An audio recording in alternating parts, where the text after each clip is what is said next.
The Diocese of Jerusalem extends into 5 countries of Palestine, Israel, Jordan, Syria, and Lebanon. And we have more than 35 institutions of healthcare, rehabilitation, and education. The American Friends of the Diocese of Jerusalem brings people together of goodwill in order to support the Diocese of Jerusalem, without which we actually can't carry out the ministry that we are carrying today. The American Friends of the Episcopal Diocese of Jerusalem was born out of great need and great suffering. Its mission is to support the diaconal ministries of the Episcopal Diocese of Jerusalem, hospitals, schools, rehabilitation centers, old age homes, job training centers. American Friends and the Diocese of Jerusalem being partners in mission, we together work in order to transform the lives of so many people, and especially those who are disadvantaged and on the margins of society. More than valuable, we are bound together to do and to work and to nourish and to love people whoever they are.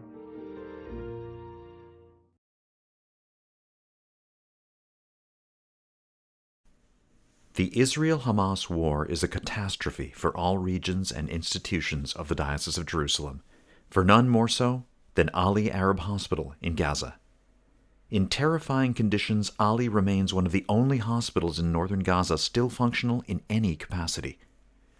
Its staff and volunteers from closed hospitals care for many more patients than they are equipped to accommodate. The diocese can still wire funds to Gaza to support the staff and purchase what clean water, food, fuel, and medical supplies can be delivered by international agencies. To date, AFEDJ has raised more than $2 million in emergency aid for Ali. Epiphany gave $10,000 in October, in addition to an earlier gift of $15,000 to the Jerusalem Princess Basma Center.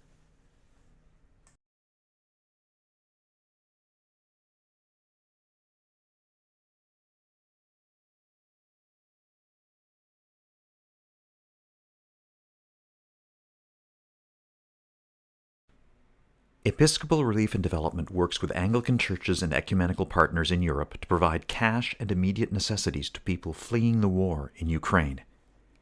ERD also equips local congregations throughout Europe to assist refugees. Since the war began, Epiphany has given $20,000 to ERD, primarily to aid Ukraine.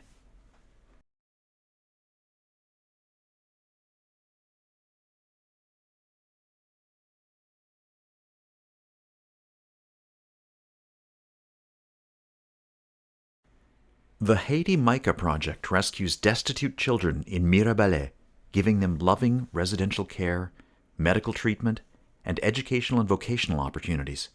Its community meal program feeds 300 to 400 children 3 days a week. In 2023, Epiphany's gifts to Haiti Micah totaled $30,000.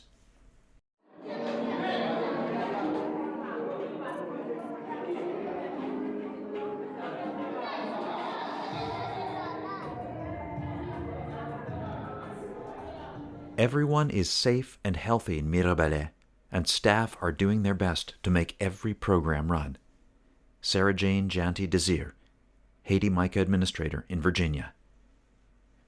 So far, we're still able to wire funds to the bank in Mirabalais. Food and supplies are very expensive, and procurement is difficult. Our Haitian administrator is very competent at navigating the challenges and perils of the situation, which requires skill and often courage. We pray for peace. Jim Snow, Haiti Micah Treasurer.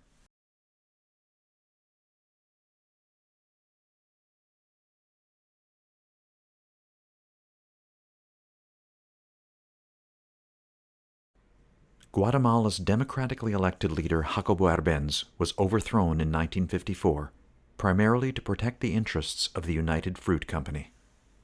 With U.S. backing, a series of right-wing dictators assumed power. Political unrest led to Guatemala's paramilitary war against the Mayan people.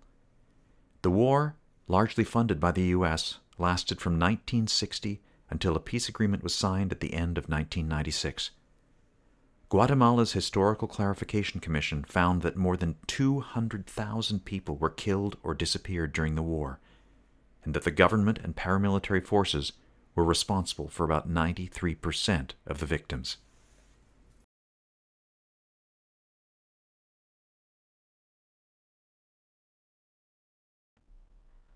Epiphany's involvement with Nicholas Fund for Education really started with our friendship with the village of Belen, Guatemala, in the mountainous region of the Ixil Triangle.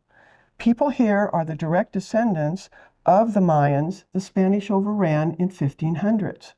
We signed up for Epiphany's Agros partnership with Belen in 2006. Agros would buy available tracts of farmland so that families in villages such as Belen could purchase a few acres. Families could grow their own beans and corn for food, and Agros would train them to grow cash crops such as snow peas and tomatoes. With that income, families could pay back their loans and gain legal title to their land. That is a big deal in Guatemala, where a relatively few number of wealthy families own practically everything. Epiphany's job as sponsor was to fund the trainings and other support that Agros provided. We also did things like buy a corn grinder, so the women didn't have to grind corn by hand. We paid for materials to pave the play area in front of the school. But it was just as important that we simply showed up to visit them and let the people know they mattered, that we cared for them personally, that we were just kind to them. The people of the Ixil bore the worst of the Guatemalan Civil War. A whole generation spent life on the run. This whole region is still marked by those decades of violence. We could see the memorial crosses when we visited the churches in Nabal and Cotzal. From 2006 to 2011, a team from Epiphany would travel to Belen almost every year, sometimes twice a year. We always spent at least one day at the school with Pedro and the children. We would bring as many books and classroom supplies as we could pack in our suitcases. The Guatemalan government pays for the teachers' salaries, and that's about it. Belen is really fortunate that Pedro is such a good, dedicated teacher. Village schools run only through 6th grade. If kids do manage to graduate, very few families can afford to send their children onto the private junior and senior high schools in Cotzal. By 2011, nearly all the Belen families had paid off their land loans to Agros.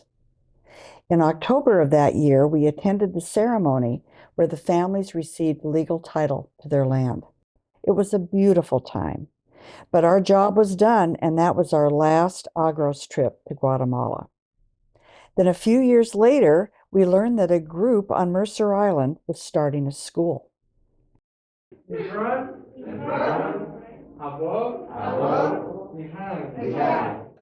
Nicholas School tries to offer the best education in the area.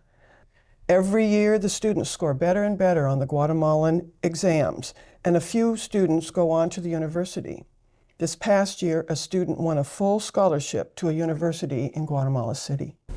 All graduates, of course, don't go on to college. Nicholas School also offers vocational courses such as woodworking.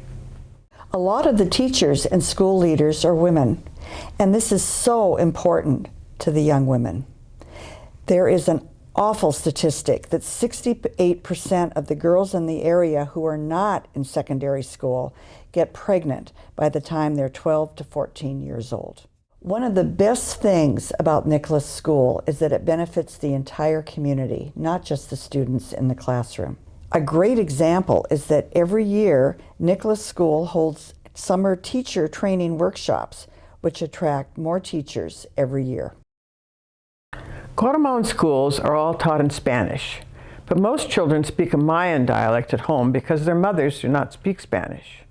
To help the children learn Spanish and encourage reading, Nicholas School is setting up branch libraries in the villages. Nicholas School also got a grant in 2019 to start a preschool in a village near Belen, and they hope to open preschools in other villages. During the war years, almost a whole generation couldn't go to school. So Nicholas School started an adult literacy program that so far has graduated 2 classes. Nicholas School owes so much of its success to Ivan España, Nicholas Fund's national director. He walked away from a very successful multi-million-dollar business because he felt that wasn't God's plan for him. He's a wonderful leader and personal mentor for the students. At graduation rehearsals every year, he grills steaks for the teachers and staff. I got to help him when we went down to graduation in 2022. We brought down some aprons for him and Juanita, the school cook. So everyone knows Epiphany is here.